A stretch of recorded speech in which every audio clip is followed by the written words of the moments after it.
여러분 안녕하십니까? 오늘은 정월 대보름이었는데요. 부산의 한 해수욕장에서 정월 대보름 달지 태우기를 하던 중 폭발 사고가 일어났습니다. 이 사고로 3명이 다쳤는데 유증기에 불이 붙으면서 사고가 일어난 것으로 추정됩니다. 자세한 소식을 송광모 기자가 전해드립니다. 해수욕장 곳곳에 탈아남은 땔감들이 널려 있습니다. 사고가 난 건 오늘 오후 5시 45분쯤. 해운대구 송정해수욕장에서 높이 15m짜리 달집에 점화를 하던 중 갑자기 폭발이 일어났습니다. 사고가 났을 때는 달집 태우기 행사가 한참이던 때였는데요. 달집에 불을 붙이는 순간 펑하는 소리와 함께 폭발이 일어났습니다. 이 사고로 달집에 불을 붙이던 행사 관계자 2명이 얼굴과 목에 화상을 입고 병원으로 옮겨졌습니다. 또 여성 1명이 폭발의 충격으로 실신하는 등 현장은 아수라장이 됐습니다.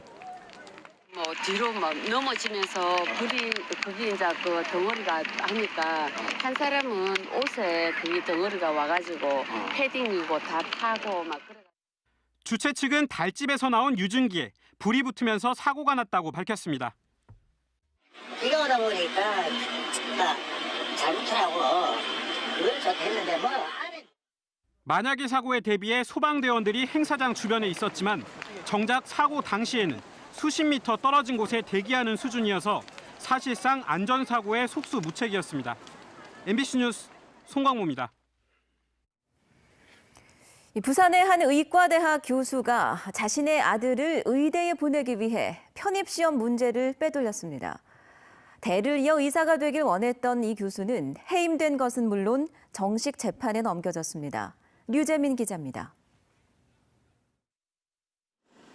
지난해 1월 26일 부산 고신대학교 의과대학 편입학 시험이 치러졌습니다. 의대에 재직 중인 김모 교수는 시험 당일 오전 자신의 24살 아들을 연구실로 불렀습니다. 편입학 시험 문제를 넘겨주기 위해서입니다. 전날 시험 문제를 관리하는 교직원으로부터 문제를 빼돌린 겁니다. 이 교직원은 시험 문제와 모범 답안을 베껴 의과대학 1층 게시판에 숨겨둔 뒤 김 교수에게 문자 메시지를 보내 넘겨줬습니다. 김 교수의 아들은 오후에 치러진 시험에서 모범 답안과 똑같이 써냈습니다. 이어진 면접 시험에서는 출제자들이 실수로 적어놓은 오답까지 그대로 얘기한 것으로 알려졌습니다. 이를 이상하게 여긴 채점위원들이 학교 측에 신고하면서 경찰 수사가 시작됐습니다. 너무나 이렇게 자기들이 낸 거하고 비슷하게 적어 놓으니까 네. 이상한 거죠. 네. 자기들이 확인하니까 이제 교수의 아들인 거죠. 김 교수는 해임되고 아들은 불합격 처리됐습니다. 답안을 건네준 교직원은 정직 3개월 처분을 받았습니다. 그냥 사유가 그냥 해임을 내려왔던데 뭐 민감한 부분도 있을 수 있기 때문에 직원이 뭐 말했다가는 괜히 또 난처할 수도 있고 하기 때문에. 교수가 직접 개입한 입시비리였지만 이를 수사한 검찰은 벌금 500만 원에 해당 교수를 약식 기소를 하는 것으로 끝냈습니다. 하지만 법원은 재질이 나쁘고 따져볼 게 많다며 김 교수를 정식 재판에 넘기도록 했습니다. MBC 뉴스 류재민입니다. 지난 2017년까지 르노 삼성차 노사는 3년 연속 무분교 임금 협상에 성공했습니다. 보시는 것처럼 자동차 판매량도 계속 증가하면서 장밋빛 청사진이 펼쳐졌죠. 그런데 지난해 판매량이 크게 떨어집니다.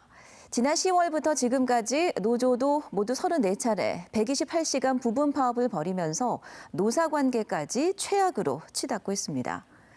이는 역대 최장 파업이고 과거 파업 일수를 모두 더한 것보다 더 많습니다. 노조는 회사가 5년 연속 흑자를 기록한 만큼 기본급을 10만 원가량 올리는 등 고정비 인상이 필요하다는 입장이고요. 사측은 기본급은 동결하고 대신 보상금을 주겠다며 고정비 인상을 최대한 억제하는 협상을 진행하고 있습니다.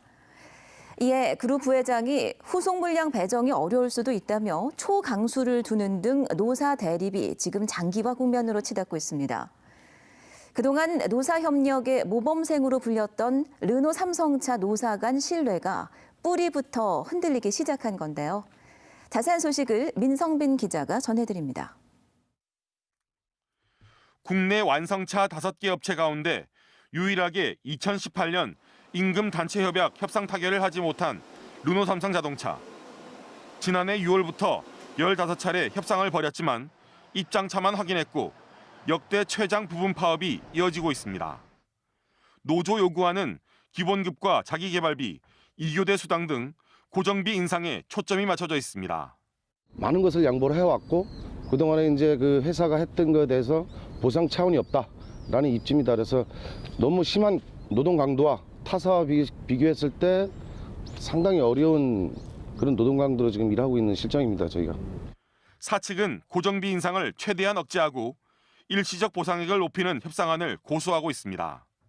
이러한 게 지속이 되면 향후 나올 그 준비를 해야 될 그런 다음 차적 얘는 확보가 그렇게 용이하다고 볼 수는 없고요. 사실 지금 상당히 좀 어려워지고 있습니다. 현재 임금 수준이 현대차보다는 20% 적지만 그룹 내 경쟁 관계인 일본 큐슈 공장보다는 20% 높다는 건데 닛산 큐슈 공장과의 경쟁을 비교해 보면 25%에서 30%가량 저희가 그 원가 경쟁력이 약기 때문에 노조는 큐슈 공장은 비정규직 비율이 높아 비교 대상이 될 수 없다고 주장하고 있습니다. 조합원들이 지금 인정을 안 하는 부분이 거기는 부품 비용이라든가 뭐 이런 거를 모두 포함해서 인건비를 지금 책정하고 있기 때문에 여기 지금 부산 공장하고는 위치가 지금 안 맞는다라고 지금 생각하고 있습니다. 노사의 강대강 대치가 장기화 조짐을 보이면서 지역 경제도 빨간불이 켜졌습니다. 오는 9월 계약이 끝나는 닛산 로그의 후속 물량을 배정받지 못하면 수출 급감은 물론 협력업체들의 가동률도 크게 떨어질 수밖에 없어 위기감이 커지고 있습니다. MBC 뉴스 민성빈입니다. 현 정부 임기 안에 지역으로 공공기관 추가 이전을 성사시키려면 지금 당장 속도를 내야 한다는 지적이 국가 균형 발전을 모색하는 심포지엄에서 제기됐습니다. 준비 기간만 2년 이상 걸릴 것으로 예상돼서 더 이상은 미룰 수가 없다는 겁니다. 이두원 기자입니다. 지난해 9월 더불어민주당 이해찬 대표가 공공기관 122개를 지역으로 이전시키겠다고 밝히면서 공공기관 추가 이전이 화두로 떠올랐습니다. 하지만 아직도 가시적인 움직임은 없는 상황. 이를 두고 국가 균형 발전을 논의하는 심포지엄이 부산에서 열렸습니다. 기조 강연에 나선 송재호 국가균형발전위원장은 지역의 몰락을 우려했습니다. 이 예비 타당성 제도의 예외적인 사항들을 2차, 3차, 4차 이렇게 하지 않으면 나라 문 닫아야 된다고 생각합니다. 행안부가 떳떳하게 이야기합니다. 30년 후에 226개 시군구 중에 90개 정도가 없어질 것 같다고. 노무현 정부 당시 균형발전위원장을 맡았던 이민원 광주대 교수는 지금 당장 정부가 공공기관 추가 이전에 나서야 한다고 지적했습니다. 수도권 공공기관 현황과 지역자치단체 의견조사, 이전 지원 방안 마련, 이전 계획 수립에만 2년 이상의 기간이 걸린다는 것. 현재 법이 이전하라고 하고 있습니다. 정부는 이 법적 절차에 따라서 하면 됩니다. 그러니까 그렇게 해야 되고 만일에 이게 지지부진하게 된다면 사실상 직무유기죠. 또 국가균형발전특별법을 면밀히 적용하면 공공기관 210개, 이들 기관이 투자 혹은 출자한 회사 279개 등 모두 489개가 이전 대상이라고 밝혔습니다. 이전이 지연될 경우 국가혁신 클러스터도 활성화되기 힘듭니다. 지역에 있는 혁신 자원뿐만 아니라 중앙에 있는 공공기관이나 아니면 혁신과 관련되어 있는 국책연구소 등이 이제 이전을 해서 지역과 함께 새로운 비즈니스 모델을 만들어 나가도록 노력해야 할 것 같습니다. 공공기관 추가 지역 이전을 위한 골든타임이 얼마 남지 않았습니다. 국가 균형 발전을 이룰 수 있도록 정부의 신속한 결정이 필요해 보입니다. MBC 뉴스 이두원입니다. 오늘 10월 부산에서 열리는 국내 유일의 미국 여자 프로골프 LPGA 대회를 앞두고 마이클 완 LPGA 회장이 오늘 부산을 방문했습니다.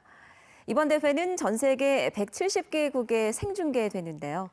성공 개최를 위해 부산시도 박차를 가하고 있습니다. 김윤아 기자입니다.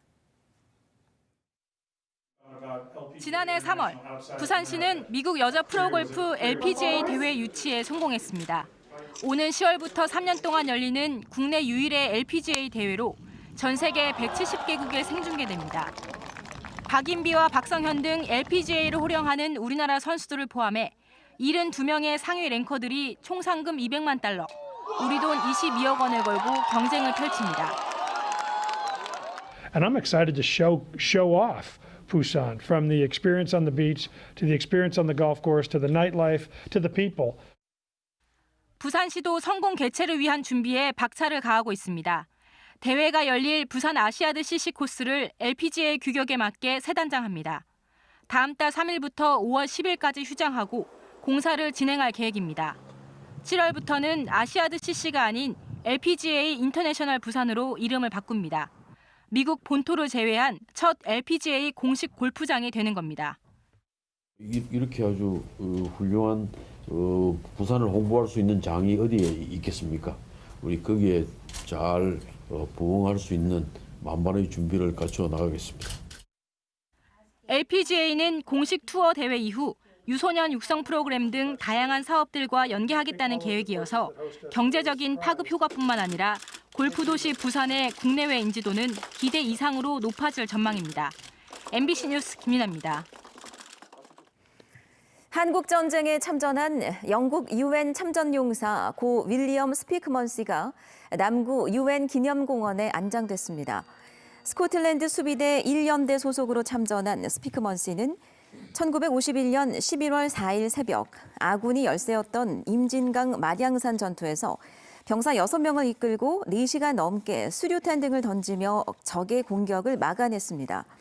덕분에 아군이 무사히 후퇴할 수 있었고 공을 인정받아 이듬해 엘리자베스 여왕 2세에게 영연방 최고 무공 훈장을 받았습니다.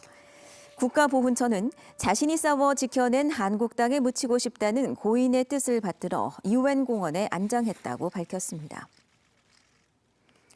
3.1운동 100주년을 맞은 올해 부산에서 독립유공자 3명을 배출하는 집안이 나올지 주목됩니다.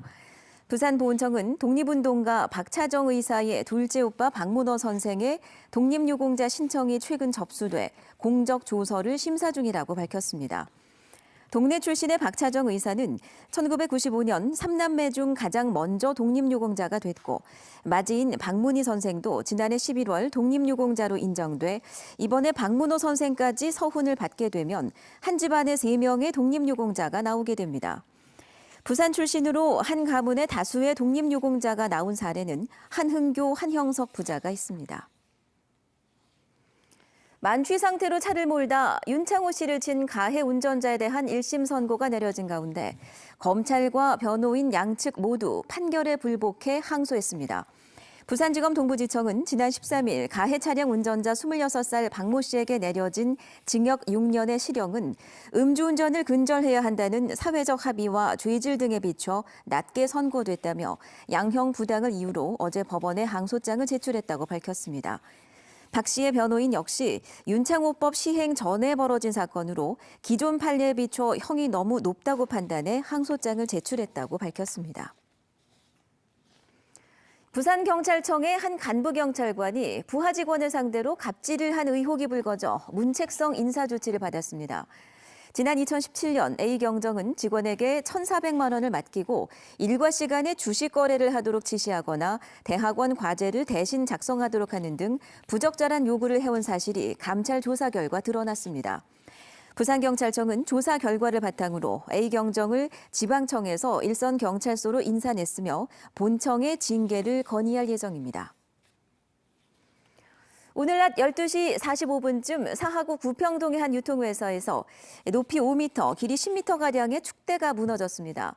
이 사고로 축대 아래 세워져 있던 차량이 파손됐습니다. 경찰은 많은 양의 비가 내리면서 축대가 무게를 이기지 못하고 붕괴된 것으로 보고 있습니다. 필리핀 현지은행이 수빅조선소 협상안을 토대로 한진중공업 지분 20%를 획득할 것으로 보입니다. 투자은행업계에 따르면 필리핀 현지은행들은 한진중공업에 대한 4억 달러 상당의 채권을 포기하는 대신 한진중공업 지분 20% 1,666억 원 상당을 획득하고 나머지 채권은 수빅조선소 지분 99.99%를 인수하는 것으로 전해졌습니다. 한진중공업은 인천 율도 부지와 동서울터미널 매각을 추진하는 동시에 산업은행 등의 출자 전환을 통해 자본 잠식 상태를 해소할 계획입니다. 부산 상공회의소가 발표한 부산 상용근로자 임금 동향에 따르면 지난해 부산 지역 상용근로자 1인당 월 임금 총액은 322만 원으로 전년 대비 5.1% 증가했습니다. 전국 상용근로자 평균 임금은 363만 원으로 부산은 전국 평균의 88.7% 수준이며 1위인 울산에 비해서는 100만 원 이상이 낮은 것으로 조사됐습니다.